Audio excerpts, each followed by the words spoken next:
Oke, Tante mau membahas satu hal. Ini sesuatu yang dasar. Tante sudah pernah ajarkan di SMP 12 dan rasanya Tante berhutang kalau tidak mengajarkan di sini. Jadi tak ajarkan di sini. Kita tahu manusia ini sebagai kita, terutama kita sebagai orang Kristen, terdiri dari 3. Apa saja? Manusia, tubuh, jiwa, dan roh.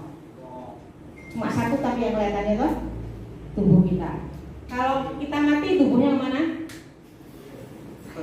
Tiduran. Tubuhnya tiduran. Tubuhnya akan jadi apa?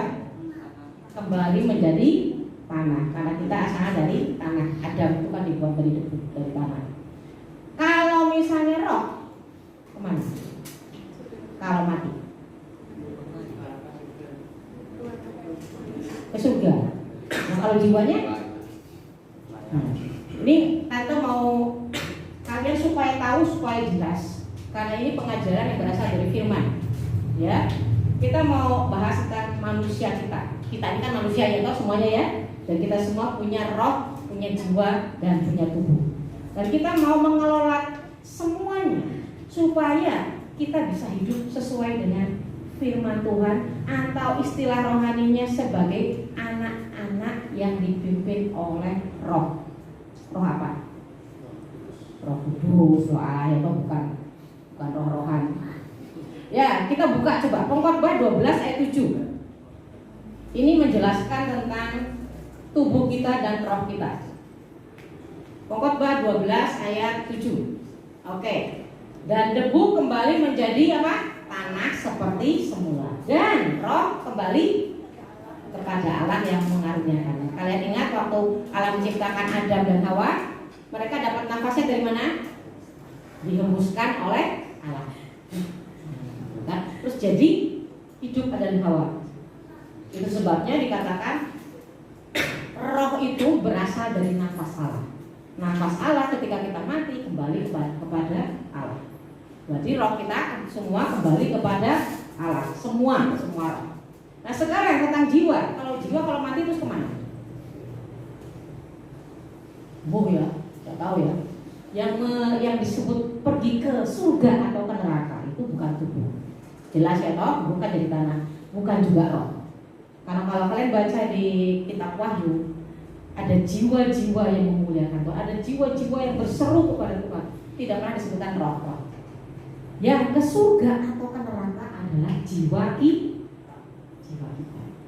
Kalian semua punya jiwa toh? Ya. Dan jiwa itu juga terdiri dari 3. Siapa yang tahu? Jiwa kita terdiri dari 3 bagian.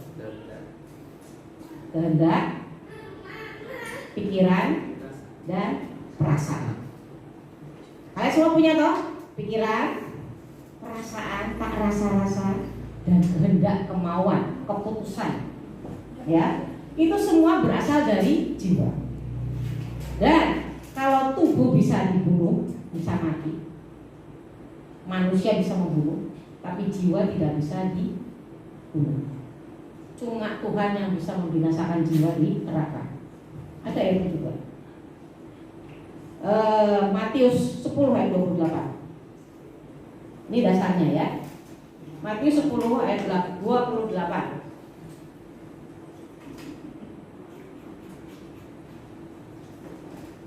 Ya, dan janganlah kamu takut kepada mereka yang dapat membunuh tubuh. Ya, ini dalam hal penganiayaan orang Kristen ya. Tetapi yang tidak berkuasa membunuh jiwa. Manusia cuma bisa membunuh tubuh, tapi tidak bisa berbuat apa-apa terhadap jiwa. Takutlah terutama kepada Dia yang berkuasa membinasakan baik jiwa maupun tubuh. Yang menentukan nyawa kita, hidup mati kita siapa? Ya Tuhan. Dan yang bisa membuat kita masuk surga dan neraka adalah Tuhan. Apakah jiwa kita binasa selama-lamanya atau jiwa kita hidup dalam hidupnya kekal? Ya, cuma Tuhan yang bisa melakukannya. Jadi yang akan menentukan kita masuk ke surga atau neraka adalah jiwa kita, bukan roh kita, bukan. Kalau tubuh kita melu-melu, ya. Cuma di antara roh dan jiwa, menurut kalian siapa yang paling dominan dalam hidup kita? itu yang menentukan cara hidup kita. Karena itu yang akan menentukan kita ini jadi orang Kristen seperti apa. Ya, ada satu ayat yang sebetulnya tante waktu pertama kali baca itu rasanya kok nggak mungkin. Kok nggak mungkin ya? 1 Yohanes 3 ayat 9. Ini tak buka dulu ayat-ayatnya dulu ya. Nanti sudah baru keterangannya. 1 Yohanes 3 ayat 9. Setiap orang yang lahir dari Allah, kita ini semua lahir baru, ya kan? Ketika kita terima Yesus, kita disebut kita lahir baru. Jadi disebut di sini lahir dari Allah, tidak berbuat dosa lagi. Siapa yang di sini hari ini tidak berbuat dosa? Siapa yang selama seminggu ini sudah tidak pernah berbuat dosa? Hari ini belum berbuat dosa? Siapa yang hari ini sudah berbuat dosa? Ya baguslah jujur, ya kan? Ternyata kita masih belum luput dari dosa, ya kan? Masih tetap jatuh bangun dalam dosa, entah itu perkataan kita, entah pikiran kita, entah perbuatan kita. Padahal dikatakan setiap orang yang lahir dari Allah tidak berbuat dosa lagi. Kok iso? Maksudnya apa? Nah, di sini ada keterangan. Sebab benih ilahi tetap ada di dalam dia, dalam kita semua yang lahir dari Allah. Dan ia tidak dapat berbuat dosa karena ia lahir dari Allah. Jadi waktu kita lahir baru, ya, kita terima Tuhan Yesus, kita menerima benih ilahi. Benih ilahi itu ya kalau secara manusia kayak bayi. Gitu. Kalau bayi, kalau kalian lihat hidupnya Tobi, Ashley, ya toh, nangis titik gedong, gitu. Minta apa tak kei, gitu, makan disuapi, sak geleme, gitu. Minta apa tak kei, ya dah, gitu. Disayang-sayang, dibawa kemana-mana. Kan beda perlakuannya sama sebesar Kesia, Esther, Lala itu, gitu. Beda ya toh perlakuannya. Anak kecil, bayi sama yang besar itu beda. Kenapa? Benih ilahi itu kan manusia ya, bayi. Kenapa? Karena dia disebut murni. Masih belum, kalau kita baca Quran, bayi yang tidak berdosa. Betul tidak tahu bayi tidak berdosa? Ya tidak tahu pula. Tapi dikatakan benih ilahi yang Tuhan beri kepada kita. Ketika kita lahir baru, tidak bisa berbuat dosa. Kenapa? Karena benih ilahi itu kudus. Seperti Allah adalah kudus. Kalau Allah adalah kudus, dia tidak bisa ketemu sama dosa sedikit pun. Itu juga demikian juga dengan benih ilahi yang di dalam kita. Dia tidak bisa berbuat dosa. Itu sebabnya ketika kita berbuat dosa, entah itu berbohong, pernah enggak enak di sini? Ketika kita menyakiti teman kita, menyakiti orang tua, saudara kita, rasanya di sini hati nurani tegang, gitu? Itu adalah benih ilahi. Dia tidak bisa berbuat dosa, dia tidak mau. Nah sekarang piye caranya? Kalau Tuhan ngomong benih ilahi itu tidak bisa berbuat dosa, tapi kok kita masih berbuat dosa? Ada apa gerangan? Sekarang kita bahas. Tadi kalau kita dikatakan manusia terdiri dari tubuh, jiwa, dan roh. Nah sekarang tak umpamakan ya, tubuhnya cilik sopo. Adian. Sing lucu dhewe iki.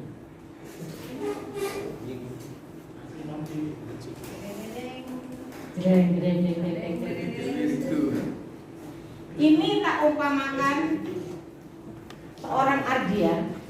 Ini tubuhnya begini. Terus jangan deh.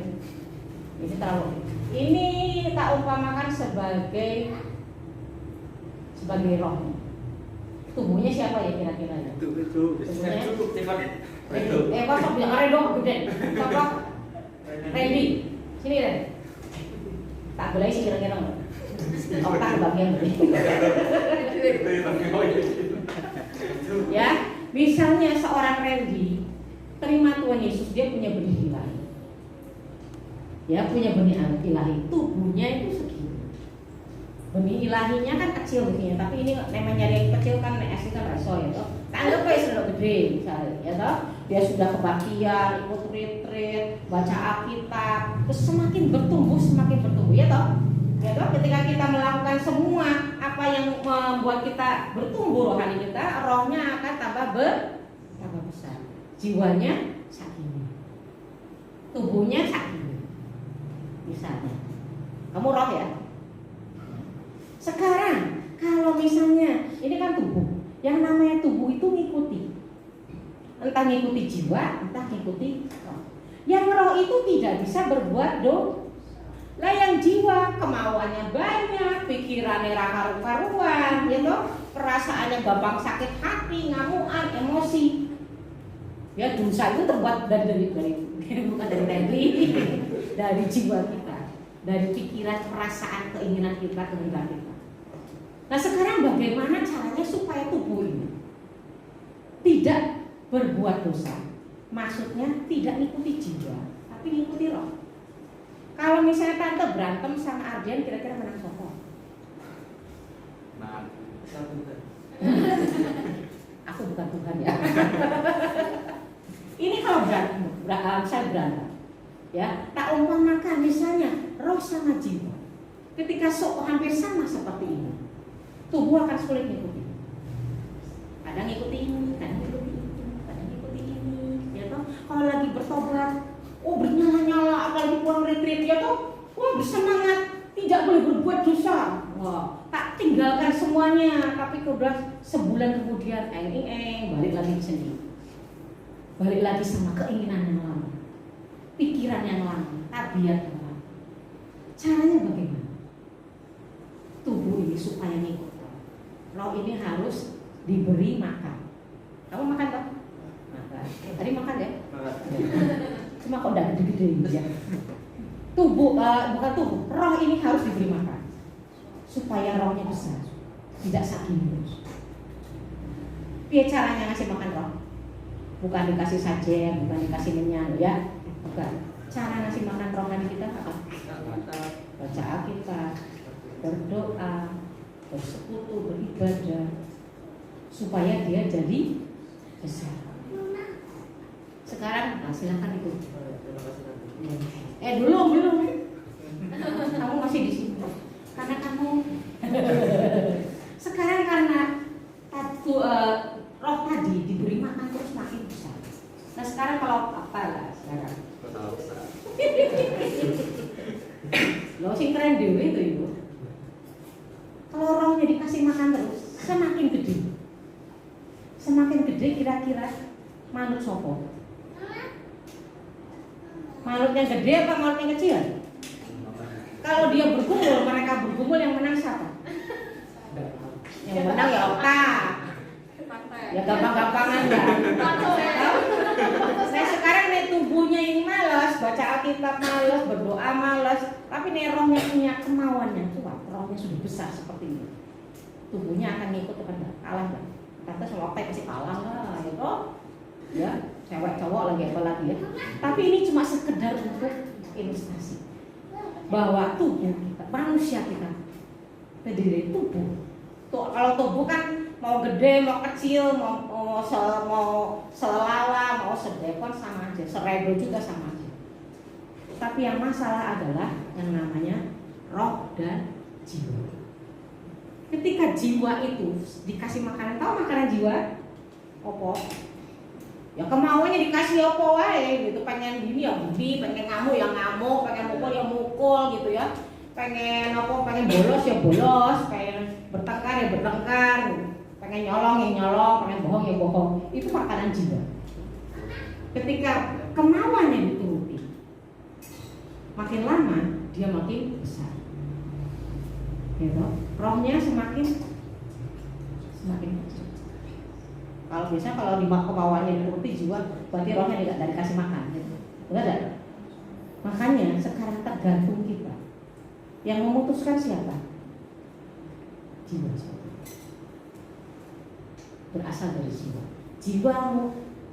Tante pernah diajari sama almarhum Pak Damaris. Pak Damaris, kalian tidak tahu ya? Sudah almarhum. Tante dulu belajar tahun 80-an sampai sekarang yang tahu. 3 tahap dalam hidup rohani manusia. Ketika kita jatuh cinta kepada Tuhan, kita punya desire. Ada bahasa Inggris di sini banyak, tenang saja. Ada penerjemahannya. Desire itu apa? Hasrat, keinginan, kerinduan. Untuk apa? Untuk baca Alkitab, untuk berdoa, untuk beribadah. Wis pokoknya mau melu seminar melu, diajak pergi di mana melu, KKR melu, wis pokoknya bersemangat berapi-api. Itu adalah tahapnya desire. Itu waktunya rohnya tambah gede, jiwanya jadi lebih cilik. Tapi sesudah itu tahap kedua, ada yang masanya yang zaman dulu disebut masa padang gurun. Di sini pernah ada yang mengalami masa padang gurun? Itu D kedua, disiplin. Sesudah desire itu, lama kelamaan rasanya kok hilang, semakin hari semakin hilang. Itu waktunya D kedua, disiplin. Mendisiplinkan diri. Yang memutuskan siapa? Jiwa. Mendisiplinkan diri. Untuk apa? Untuk baca Alkitab, untuk beribadah, bersekutu, untuk berdoa, melayani, mendisiplinkan diri walaupun malas. Ini tubuhnya pengennya, sudah usah ke gereja lah. Tapi dia ini enggak mau. Enggak ke gereja. Aku sudah mau jadi anak setia. Itu berarti dari jiwa. Ketika jiwa memutuskan seperti ini, rohnya akan tambah besar. Itu masa-masa disiplin. Ketika masa disiplin itu dilewati, sehingga jiwa ini bisa tetap membuat rohnya besar, semakin bertumbuh besar. Dia jiwanya sendiri semakin, kalau firman Tuhan bilang kan, engkau semakin besar, aku semakin kecil. Yang kecil itu apa? Bukan badannya. Tante tidak akan mungkin bisa jadi kecil lagi, gitu. Tapi jiwanya, kemauannya, kehendaknya semakin mengecil di hadapan Tuhan. Tapi rohnya, keinginan rohnya, kemauan rohnya itu yang semakin besar, semakin kuat. Ya, ketika disiplin terakhir dilewati, D yang terakhir adalah delight. Desire sama delight beda kan? Beda kan, betul ya? Delight itu kesukaan. Misalnya ini, Kak Nova itu sukanya apa? Maraton. Bisa jadi bojone tapi maraton. Itu kenapa? Ya karena senang loh. Nah ini senang ya gitu. Ya itu namanya ya, papanya pancing. Disukainya apa? Kalau delight itu udah kesukaan. Ya seperti kalau kita melayani, kalau kita delight, mereka kesal awak itu apapun tetap datang, tetap melayani. Tapi kalau masih masa-masa disiplin, lah itu sih. Kalau desire juga ya. Tapi kalau sudah delight, itu kita jadi suka dan jangan sampai jatuh lagi. Kalau sudah delight, kalian mulai jatuh lagi, balik lagi ke desire itu setengah mati. Karena kalian harus mengawali dari awal. Ya, jadi mari kita usahakan kalau kita semakin bertumbuh besar, bertumbuh kuat. Itu sebabnya kita dalam Roma 8 dikatakan Tuhan mau kita hidup dalam roh. Maksudnya hidup dalam roh Tuhan. Dipimpin oleh roh. Dipimpin oleh roh Allah itu caranya. Ya ini jiwa kita semakin kecil. Keinginan kita, kehendak kita ya wis lah, enggak usah apa-apa. Keinginan kita enggak, bisa aku pengen ini kok. Tidak memaksakan kehendak, tapi mencari Tuhan. Ya, kalau kamu bisa kan? Amin, amin. Ya, terima kasih. Silakan duduk lagi. Mudeng ya. Jadi permasalahan orang Kristen itu adalah supaya kita menang dari dosa, supaya kita hidup dipimpin oleh Roh Allah.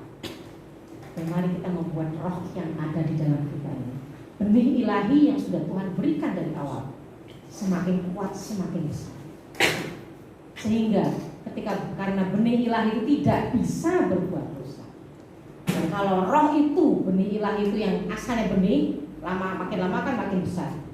Roh itu semakin besar, semakin kuat. Jiwa kita akan tunduk kepada Roh Allah. Dan kita menjadi anak-anak Tuhan yang dipimpin oleh Roh Allah. Kalau sampai kalian mendapat godaan, terus di sini ada sesuatu yang kering gitu. Kita belajar taat. Ya, harus bisa belajar taat. Yang pacaran, yang lagi ngesir juga harus belajar taat. Ya, yang di belakang jangan ketawa-ketawa. Ya, yang lagi punya sir-siran. Ya. Ya. Belajar taat. Jangan sampai kita terjun bebas. Jangan ya. Kalau terjun bebas ketok ya. Tapi biasanya ada orang yang mundur atraksi ini. Itu yang lebih bahaya. Jangan sampai. Datang ke baktian tapi sudah tidak mau pelayanan kayak gitu. Udah apa-apa. Tapi hati-hati.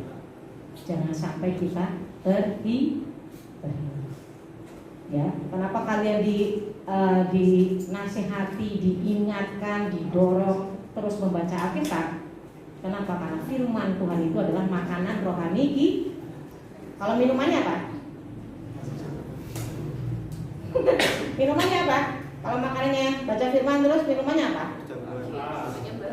Berdoa itu nafas. Ujian sembarangan. Ya, ada yang bilang minuman, kalau Tuhan kan ngomong, kalau siapa di antara kalian yang haus, datanglah kepada. Jadi berdoa ya betul berdoa, tapi bukan berdoa Tuhan Yesus terima kasih buat makanan ini. Tuhan Yesus pimpin hari ini yang berkati papa, berkati mama, berkati adik, berkati. Bukan cuma ini, tapi datang kepada Tuhan untuk mencari hadirat Tuhan, menikmati. Kenapa? Karena hanya di dalam hadirat Tuhan kita jiwa kita dipuaskan. Ada di sini Nek Musa dulu kan pernah ngomong waktu dia edan ngegame, sampai suatu saat dia jenuh. Pernah kalian menghadapi seperti itu? Ketika kita istilahnya bisa jadi terikat dengan hal-hal dunia, ya toh. Tapi sampai satu titik kita jenuh dan kita merasa kering. Ada waktunya kalau kita lagi senang sama sesuatu di dunia ini, wah rasanya senang pertamanya. Tapi pada akhirnya semua yang di dunia ini tidak akan pernah memuaskan kita. Pada akhirnya kita kering. Ada lagunya kan dulu, zaman dulu. Earthly things have left me dry. Ada yang tahu gitu? Indonesia kan? Udah ada bahasa Indonesia belum terjemahin. Nanti terjemahin sama Bu Novi. Ya kata-katanya seperti itulah. Jesus, I'm thirsty, won't you come to fill me? Ya Tuhan, aku haus, datanglah untuk memenuhi aku. Earthly things have left me dry. Perkara dunia, hal-hal dunia membuat aku kering. Only you can satisfy. Hanya Engkau Tuhan yang dapat memuaskan. All I want is more of you. Yang aku inginkan adalah Engkau lebih lagi. Ya, jadi perkara dunia ini pasti akan membuat kita kering.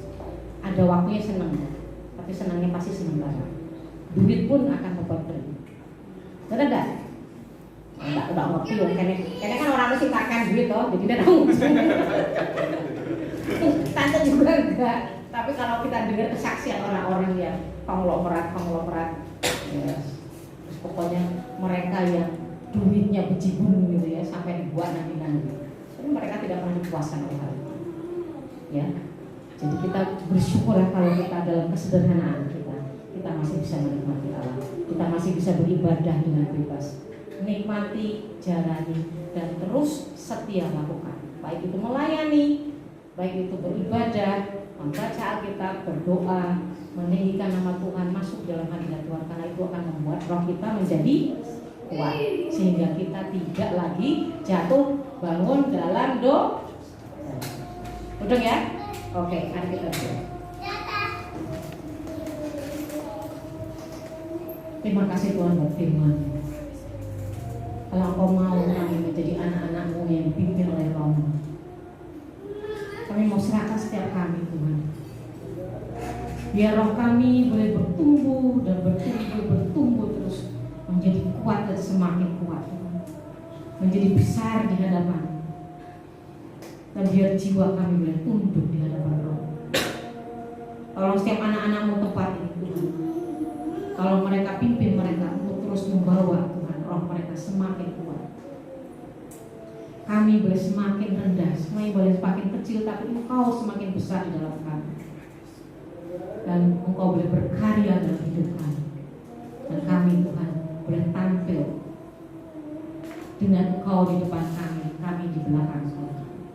Sehingga dunia boleh melihat Engkau yang ada di dalam kami itu dan memuliakan nama. Pakai setiap anak-anak-Mu tempat ini Tuhan, untuk keluarga mereka, teman-teman mereka, untuk saudara famili mereka, tetangga mereka, untuk orang-orang di sekeliling lingkungan mereka, tempat pekerjaan maupun di kuliah mereka. Tuhan, saya berdoa pakai mereka untuk menjadi saksi, karena roh yang di dalam mereka itu lebih besar dari dunia ini. Karena roh yang di dalam mereka itu Tuhan menguasai, memimpin, menolong mereka. Terima kasih Bapak. Saya mau serahkan setiap kami semua dalam tangan. Di dalam nama Tuhan Yesus kami sudah berdoa. Amin.